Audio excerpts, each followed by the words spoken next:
Pedro, eu queria que você falasse um pouco de como é que é essa questão do manejo florestal, qual é o desenho do manejo florestal pelo Código Florestal, toda aquela argumentação técnica que a gente fez pela coordenadoria, que gerou um documento muito, muito, muito bom, que foi uma ideia que você teve de trazer essa luz da importância do manejo florestal espelhado no Código Florestal, a partir do Código Florestal.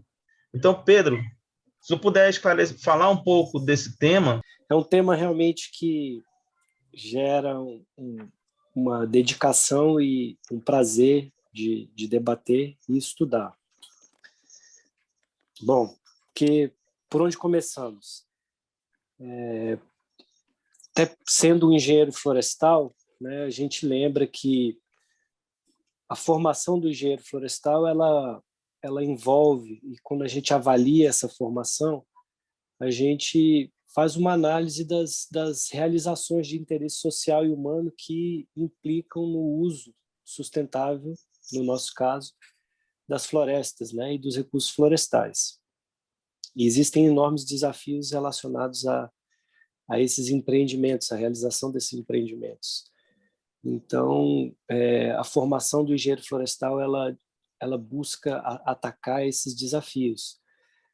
A legislação que versa sobre o uso das florestas, ela vem se aperfeiçoando ao longo do tempo. Em 1934, nós tínhamos a nossa primeira versão do Código Florestal, e a partir de 1965, nós tivemos uma atualização desse código. E a grande mudança que gostaria de destacar, que ocorreu nesse momento, foi a determinação de que, se, no caso da Amazônia, parasse a exploração florestal realizada de forma empírica e que se passasse a observar de forma obrigatória a realização de planos técnicos de condução e manejo dessa exploração, definidos pelo poder público, né? Em 2012, nós tivemos mais uma revisão do Código Florestal que reforçou o protagonismo do manejo florestal como um instrumento estratégico para o desenvolvimento sustentável, né, especialmente na região amazônica, né, onde nós temos as áreas de florestas públicas, que, por meio da Lei de Gestão de Florestas Públicas, podem ser exploradas por meio de concessões com iniciativa privada e sempre por meio da elaboração dos planos de manejo, e também, no caso dos imóveis privados, imóveis rurais, a necessidade da manutenção da reserva legal, da conservação e a possibilidade de uso dessas áreas para geração de recursos, né, e exploração sustentável, por meio do plano de manejo florestal. Então, o plano de manejo florestal ele é um licenciamento realizado previamente à exploração pelos órgãos de meio ambiente dos estados e do Distrito Federal. Ele contempla técnicas de condução da exploração, reposição florestal, né, manejo, que devem ser compatíveis com os diversos ecossistemas que a cobertura arbórea forma, né, onde há interesse e viabilidade econômica para esses projetos.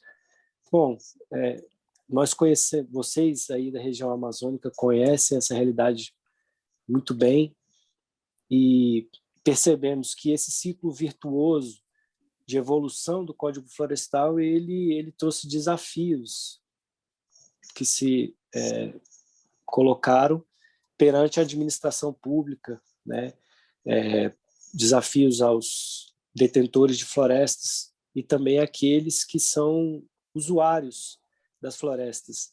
E, nesse caso, a sociedade em última instância, né? Nós percebemos nas nossas discussões que, muitas vezes, as pessoas elas não se dão conta da quantidade de usos que elas fazem das florestas, né? E, pensando assim, de uma forma breve, num dia normal que se inicia, com um café da manhã, e muitas vezes nós temos o pão, e o pão ele é feito utilizando-se lenha, em muitos casos, né? Nós estamos em casa e temos lá um tijolo, né? E esse tijolo foi feito a partir do uso de energia, e essa energia muitas vezes é produzida a partir da queima de produtos florestais, né? O nosso carro, os produtos feitos de aço, né? O minério de ferro ele é produzido utilizando-se energia novamente e recursos florestais, o uso da madeira na construção civil. Então, se estivermos passando por um trânsito não muito agradável, quisermos ouvir um rádio, tiver lá uma bela orquestra tocando, nós teremos os instrumentos feitos de madeira. Então, as florestas elas estão presentes no nosso dia a dia e muitas vezes a gente não percebe isso. Então, a legislação florestal, ela por um lado, ela tem um caráter muito importante e virtuoso, um olhar para o futuro e a determinação de seguir um desenvolvimento sustentável no uso dos recursos. E isso impõe uma série de desafios, né? E é importante lembrar também que é uma questão muito séria. O Código Florestal ele também determina que as ações, as omissões contrárias ao que dispõe a lei, elas são passíveis, elas são consideradas uso irregular das propriedades rurais e são passíveis de sanções nas esferas civil, criminal e administrativa, né? Existe a Lei de Crimes Ambientais, o decreto que regulamenta essa lei, 6514 de 2008, e no caso, por exemplo, vejam o paradoxo, né? E algo para reflexão. A exploração florestal, quando ela é conduzida com uma autorização, mas por algum motivo, sem que sejam observados todos os requisitos, em alguma circunstância da operação florestal, ou aquela que seja conduzida em algum momento, em algum trecho da floresta, em desacordo com a autorização que foi concedida, ela recebe o mesmo tratamento que é dado para a exploração predatória sem autorização nenhuma, e até mesmo o desmatamento ilegal, sem autorização. E aí, no caso, é uma multa de R$ 1.000 por hectare. Então, é algo a se refletir, o peso que é dado às imperfeições da atuação no campo, né, na execução do manejo, como se desconsiderasse todo o esforço feito para garantir o licenciamento da atividade, né, o tempo necessário, o pedido protocolado na administração pública, com todos os documentos necessários.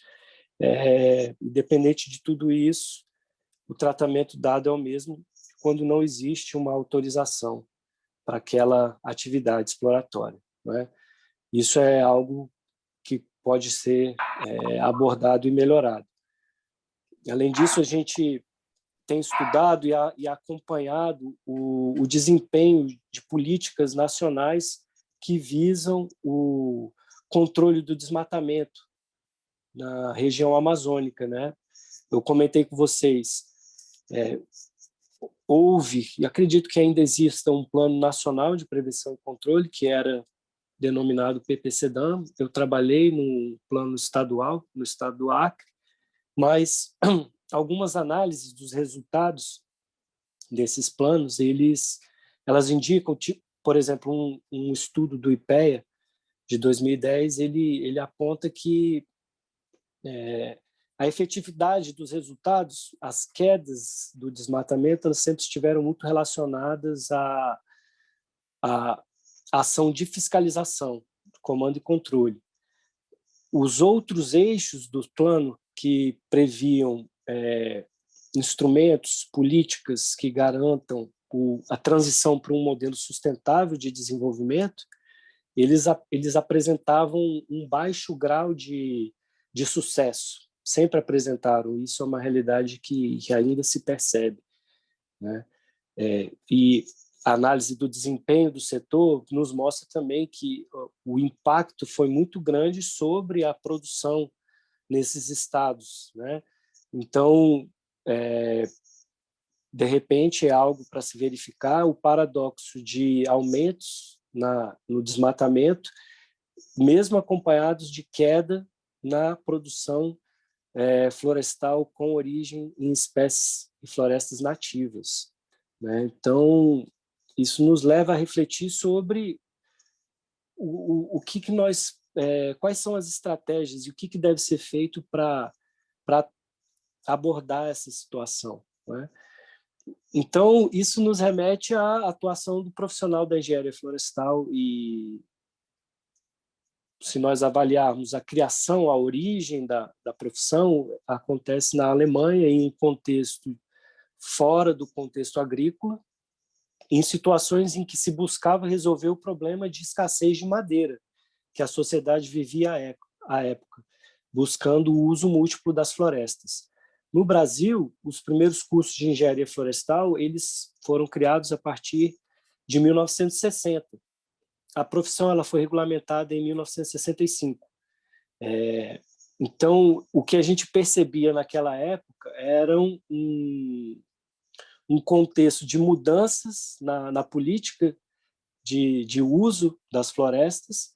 Essas mudanças elas pressupunham que a exploração empírica, ou seja, aquela que não busca a sustentabilidade, ela era substituída por uma outra abordagem, aí uma abordagem altamente qualificada, tecnicamente qualificada e pautada no uso sustentável das florestas, ou seja, o conceito de que você só retira da floresta aquilo que você repõe ou considerando a capacidade de recuperação da floresta, que é o princípio basilar do manejo florestal. Então, que a gente percebe que os primeiros cursos, né, e aí cito como exemplo a Escola Nacional de Florestas, que foi criada em 1960, os temas que a gente percebe, né, na criação desse curso, eles estão muito relacionados com as atribuições, inclusive as próprias atribuições dos engenheiros florestais definidas pelo CONFEA, que envolvem aí processo de utilização do solo e da floresta, ordenamento e manejo florestal, mecanização na floresta, silvimetria e inventário florestal, recuperação da cobertura florestal. A formação e as atribuições dos profissionais da engenharia florestal, elas atendem de forma integral aos pressupostos determinados pelo Código Florestal atualmente, aos fundamentos técnicos e científicos que devem pautar a elaboração e a execução dos planos de manejo florestal. E aí, se nós avaliarmos o Código Florestal, o que nós vamos encontrar lá? O que o plano de manejo florestal deve incluir? Deve haver uma caracterização dos meios físico e biológico, deve-se determinar o estoque existente de produtos florestais, deve-se determinar a intensidade de exploração de forma compatível com a capacidade ambiental da floresta, um ciclo de corte compatível com o tempo de reestabelecimento do volume do produto extraído da floresta, a promoção da regeneração natural da floresta, a adoção de sistemas silvicultural e de exploração adequados e o monitoramento do desenvolvimento da floresta.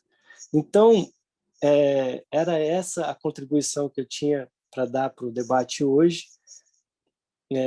O que nós temos é uma profissão composta por pessoas, eu tenho certeza que o Eire vai entender o que eu vou falar e todos os outros engenheiros e engenheiros florestais que estão acompanhando, pessoas que têm uma missão, digamos, e uma sensação de que a profissão ela é de interesse do país, um interesse enorme, estratégico, porque nós estamos aí com uma grande obrigação que é de explorar o meio ambiente de uma forma adequada, sustentável e a formação da engenheiro florestal ela é pautada nas tecnologias e na ciência mais inovadora, dedicada a esses usos e a exploração sustentável das florestas. Então, eu devolvo a palavra aí e me coloco à disposição para outros esclarecimentos. Obrigado. Eire, antes de tu falar, eu gostaria só de um minutinho. Pedro, parabéns pela palestra, muito boa, um bate-papo assim, bem introdutório, mas que com certeza traz coisas novas, traz conhecimentos novos, mas eu tenho só uma coisa para te falar. Você falou a coisa que todo mundo, todo engenheiro, todo ser humano deveria saber. Nós temos uma missão. Quem trabalha com meio ambiente, quem trabalha com floresta, quem trabalha com área social é um missionário. Essa é a verdadeira expressão para nós que vivemos inseridos no contexto das questões ambientais. Nós somos missionários, nós temos uma missão de levar o bem para o nosso universo. Parabéns, muito bem colocada. Eire, à vontade, meu querido. Pedro, parabéns para vocês também da engenharia ambiental. Com certeza o time que atua no meio ambiente é grande e forte, não é isso, Eire? Isso. Aqui a engenharia ambiental no estado do Amazonas está organizada, a Janete vem trabalhando já, fazendo um trabalho na associação, e eles contribuem muito. Pedro, da tua fala, a gente observa que o manejo florestal tem um amparo legal, ele tem toda a vinculação ao uso da floresta, a vinculação ao Código Florestal, mas, assim, de forma bem objetiva, qual é o principal desafio que está vinculado à efetivação desse plano de manejo, aquele do Código Florestal, aquele que tem segurança jurídica, aquele que tem uma característica específica? Qual seria hoje? Está vinculado à formação do profissional? Está vinculado ao sistema de comando e controle? Qual é o principal desafio hoje, na tua opinião, para a efetivação desse plano de manejo aí? Bom, eu acho que não seria uma questão relacionada à formação. Eu não acredito. A meu ver, o desafio de garantir que todo metro cúbico de madeira consumida no país tenha uma origem legal é um desafio gigantesco. E se fizermos uma análise da capacidade instalada dos órgãos estaduais de meio ambiente e até dos órgãos federais, nós vamos verificar que, muitas vezes, além do grande peso da burocracia, né, que muitas vezes tem a sua importância para garantir a sustentabilidade do processo, a gente tem uma dificuldade de gerar um ambiente favorável à atuação dos empreendimentos dentro de um processo que envolve um planejamento econômico, não é? Não é uma atividade barata, é uma atividade que envolve empréstimos, muitas vezes, investimentos em longo prazo, e nós precisamos de eficiência da administração pública, né? Como servidor, eu acredito que, não à toa, esse seja um dos princípios que deve pautar a atuação da administração. E quando nos deparamos numa situação em que a falta de eficiência da administração pode colocar empreendedores no ponto de serem autuados, e nós debatemos agora há pouco que o peso da fiscalização é o mesmo para quem não tem nenhuma licença e para quem tem uma licença e não conseguiu executar conforme todas as determinações da licença. Isso é algo sério que necessita uma grande reflexão. Por outro lado, uma grande oportunidade, o olhar do manejo florestal sobre a ótica do desenvolvimento, uma ótica de uso sustentável e conservação. que muitas vezes se confunde com uma ação de preservação e de proteção.